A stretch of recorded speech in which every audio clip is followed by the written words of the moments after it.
Now will we go around and just say quickly, what does language revitalization mean to you? We'll just go around again. So Jerry, we'll start with you. I think language revitalization for me is about life itself.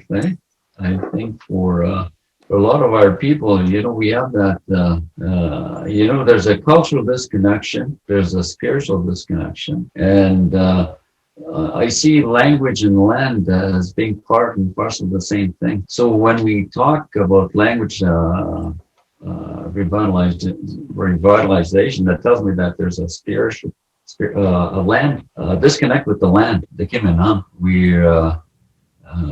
We're not communicating with the land, who holds all this knowing and the memories of our families and our people. So I think that spatial exile creates these problems for me.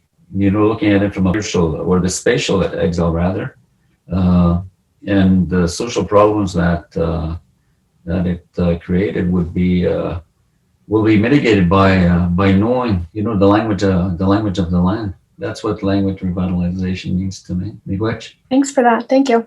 Next we'll go to you, Patrick. Tirgan Changa Tirgan Anam, the country without its tongue or its language is without its soul.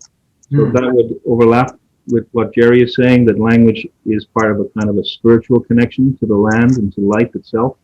And I think the theme that Lily announced, that there's a spiritual depth inside the politics of language revitalization, is one of the real benefits of listening to the language spoken by Irish speakers and Ojibwe speakers today, to see the depth of the soul that is still carried by the language.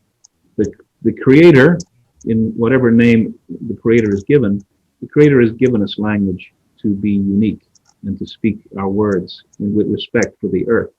And so the consequence of language revitalization was all the way to the attempt to preserve the earth and preserve the memory of the earth. So again, the naming of the landscape, when you don't know the names, shows an amnesia, which leads to a kind of a sickness in any culture. And so I think the question of language revitalization, as Jerry mentioned and Lily mentioned, is as deep a question as we can ask as human beings with a spiritual consciousness. Thank you. Now we'll go to Megan. Thank you. So for me, when I think of language revitalization, the big thing that comes up is emotions and how it feels to speak the language, to know the language, but especially how the relationships feel around us and the relationship with ourselves. And so where that goes to for me is teachings that have been shared with me about identity for Anishinaabe ways of knowing. And so what I know is that there's 4 main pieces, one of them being language and how we speak it. And, it also includes our clan, our name, and our purpose, which always relates to how we help people. If we're speaking a language that doesn't value all relationships and all life around us, it really changes our worldview, and it changes the way that we interact, not only viewing others, but ourselves. And so also with that identity, a really, really big thing is our strengths and weaknesses, and just knowing who we are and how to go around in life and what resonates with us as individuals and as groups, and especially remembering that others' strengths aren't our weaknesses. And that creates that kindness, or it allows that kindness to live, right? That kindness is there. It's just if we decide to use it or not. And so that's what I think of. And then it stems into so many things and so many beautiful things. So I've just started learning the language regularly, like I go to a class, and I'm very thankful for it. And, the feelings that come with it, there's no way to explain it. So I'm very thankful that I'm walking the road that I am and that I get to learn. So miigwech. Thank you. We'll go to Daryn next. Thank you. So what language revitalization to me, what it sparks is an understanding of who I am. And a way Patrick sort of touched on it earlier is that there's an Ojibwe phrase that we use and that I was taught by many language speakers is Manitu Kiminiku is Yang Anishinaabe Moen. That the Creator gave us this gift. And for us as Anishinaabe, we understand that language is just one of many gifts that the Creator gave us to use. And if we don't use those gifts that are given to us, we become unfocused, unbalanced. And that tends to be the root of what Akwese sickness is. And so for us, or for me, using Anishinaabe Moen helps heal me and helps heal my community. It's language revitalization is all about healing. It's about moving forward past all this historic trauma that we've gone through, the attacks on our language. And by just physically speaking, like where we're remembering something, it's another imperative is like don't forget where you come from. So language revitalization is embodied in those two Anishinaabe phrases, and not forgetting who we are. Like my intro that I gave, part of it is Anishinaabe Ojibwe Endao, that tells you that I'm from the Anishinaabe Ojibwe nation. For us, we have to remember that language is essential to nationhood. It's one of 7 principles that the Anishinaabe understand that express nationhood.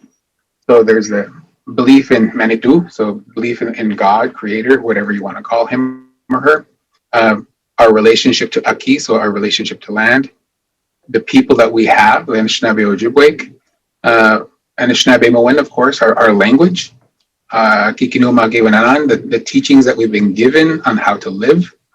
Gagibi Ijese Maguin, our history from the Big Bang to now. And Ishkewanan, our ways of doing. When we talk about language revitalization, it's healing that understanding and then coming to this place where we remember that we are nations too, and that we have a special gift to use. And I always remember that the elders that I from my home community, Mark Thompson is one. He's passed on, and he would always speak to me and say, "Abachtuyan, get in the way." When always use the language he would tell me, and that's the only way we're going to move forward. So revitalize. That's for me. That's what revitalization is. It's a process of moving forward. It's a process of healing. It's a process of remembering who we are and our place in the world, in the universe. Raymond, you want to finish us off? For me, in the Irish context, language revitalization is not a lifestyle choice. It's something that I have to do and I want to do. And thankfully, I also work in a job that allows me to be centrally involved in the revitalization of my native language. And I loved what Jerry said, and Daryn also mentioned it. And indeed, Patrick mentioned it too, this connection to the land.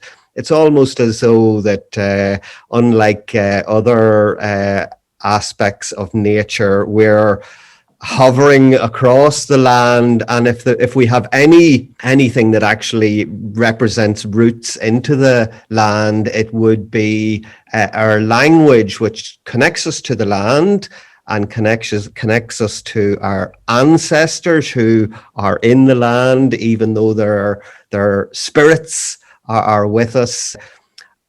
But it also allows, it's almost like a compass for the future. And language revitalization is working in Ireland. We want more, we want better results. And there's far more Irish medium education than when I started school. I couldn't have gone to an Irish medium primary school, for example, but my daughter went to one.